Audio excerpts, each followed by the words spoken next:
आणि जेव्हा त्यांच्याकडे अल्लाहकडून एक रसूल आले जे त्यांच्याकडे असलेल्या ग्रंथाची पुष्टी करत होते, तेव्हा ज्यांना ग्रंथ दिला गेला होता त्यांच्यापैकी एका गटाने अल्लाहच्या ग्रंथाला आपल्या पाठीमागे फेकून दिले, जणू काही त्यांना काहीच माहीत नाही.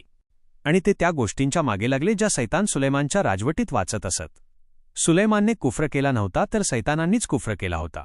ते लोकांना जादू शिकवत असत, आणि ती गोष्ट जी बाबिलमध्ये हारूत आणि मारूत नावाच्या 2 फरिश्त्यांवर उतरवली गेली होती, ते कोणालाही तोपर्यंत काहीही शिकवत नसत, जोपर्यंत ते हे म्हणत नसत की आम्ही तर फक्त एक परीक्षा आहोत, त्यामुळे तू कुफ्रमध्ये पडू नकोस. तरीही लोक त्यांच्याकडून अशा गोष्टी शिकत असत ज्यामुळे पती आणि पत्नीमध्ये दुरावा निर्माण व्हावा.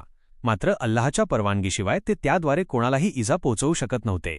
आणि ते अशा गोष्टी शिकत होते ज्या त्यांना नुकसान पोहोचवत होत्या आणि त्यांना कोणताही फायदा देत नव्हत्या.